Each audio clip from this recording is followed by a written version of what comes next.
আমি একটু ডিপ্রেসড আছি। পরীক্ষা হয়েছিল 27 এপ্রিল, তারপর প্রায় 4 মাস হতে চলল, কিন্তু এখনো জয়েন্ট এন্ট্রান্সের ফল বেরোলো না। কবে ফল প্রকাশ হবে তা নিয়ে স্পষ্ট কোনো উত্তর নেই জয়েন্ট এন্ট্রান্স বোর্ডের কাছেও। এই পরিস্থিতিতে আতান্তরে পড়েছেন প্রায় 1 লক্ষ মেধাবী পড়ুয়া। আইএসসিতে 93% নম্বর পেয়ে জয়েন্টে বসেছিলেন ঢাকুরিয়ার সোহমদীপ চক্রবর্তী। রেজাল্ট এখনো না বেরোনোয় বুঝে উঠতে পারছেন না কি করবেন।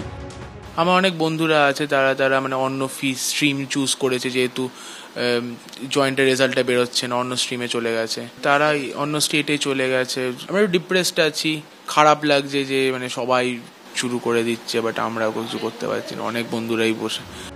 2022 সালে জয়েন্টের পরীক্ষা হয়েছিল 30 এপ্রিল, রেজাল্ট বেরোয় 17 জুন। পরের বছরও 30 এপ্রিল পরীক্ষা হয়েছিল, ফল প্রকাশ হয় পরের মাসেই 26 মে। 2024 সালে 28 এপ্রিল জয়েন্ট এন্ট্রান্স পরীক্ষা নেওয়া হয়, রেজাল্ট বেরোয় 6 জুন। আর এবার 27 এপ্রিল পরীক্ষা নেওয়ার পর 4 মাস পরেও ফল কবে বেরোবে তা বোঝা যাচ্ছে না, যা এক কথায় নজিরবিহীন। প্রাইভেটে কোনো কলেজ 12 লাখ টাকা চাইছে, কোনো কলেজ 10 লাখ টাকা চাইছে, সেরকমভাবে আমাদের খরচা করার সামর্থ্য নেই। ওয়ের সাথে আমাদের প্রচণ্ড রকমের টেনশান হচ্ছে যে কবে হবে। মানে অন্যান্য সমস্ত সমস্যা নিয়ে দেখছি সব রাজনৈতিক দলরা নেমে পড়েছে ময়দানে, কিন্তু এটা নিয়ে কেউ কিছু বলছে না। এরই মধ্যে সোমবার কোনো কারণ না দেখিয়ে অনির্দিষ্টকালের জন্য রাজ্যের মেডিকেল কলেজগুলোতে ভর্তি ও কাউন্সেলিং প্রক্রিয়া স্থগিত করার কথা ঘোষণা করেছে স্বাস্থ্য দপ্তর।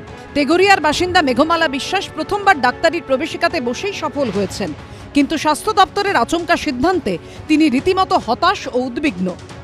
আমরা এখন শুধু এটাই চাই যে যত তাড়াতাড়ি সম্ভব এই প্রক্রিয়াটা আবার শুরু করা হোক, কাউন্সেলিংয়ের প্রক্রিয়াটা আবার তাড়াতাড়ি করে শুরু করা হোক এবং একটা পার্টিকুলার টাইম লাইন দেওয়া হোক যেটার অ্যাকর্ডিং সব কিছু হবে। It is a time specific course, এখানে হয়তো হার্ডলি কয়েক মাস টাইম পাবে, তারপরে বলবে সেকেন্ডারি এক্সাম, উইদাউট এনি মানে কোর্স শর্টকাট করে না পড়িয়ে বাচ্চাদের আরও উপরের দিকে উঠিয়ে দেওয়া হবে, তারপরে বাচ্চারা তো ভালো করে কিছু শিখতেই পারবে না, বিভিন্ন ধরনের মাল্টিপল প্রবলেমের সম্মুখীন হওয়ার পসিবিলিটি। স্বাস্থ্য দপ্তরের সিদ্ধান্তের প্রতিবাদে মঙ্গলবার বিক্ষোভ দেখায় এআইডিএসও।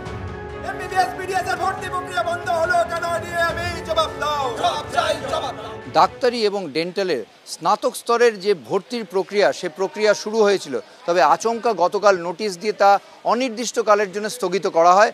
বলা হয়েছে যে এই ভর্তির প্রক্রিয়া এখন বন্ধ আছে। কেন বন্ধ আছে কোনো ব্যাখ্যা দেওয়া হয়নি, এবং তারই প্রতিবাদে আমরা দেখলাম স্বাস্থ্য ভবনে স্বাস্থ্য শিক্ষা অধিকর্তার কাছে ডেপুটেশন জমা দিতে এসেছিল এআইডিএসও মেডিকেল সেল।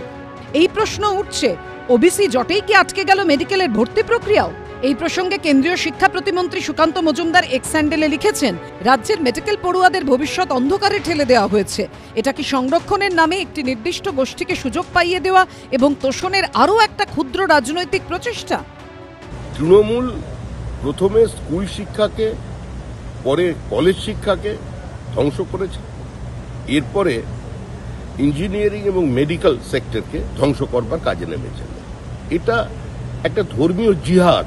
ওবিসির ব্যাপারটা নিয়ে বারবার সামনে এনে মামলা করা হচ্ছে, যারা করছে বা কারা করছে তাদের কতখানি ইন্টারেস্ট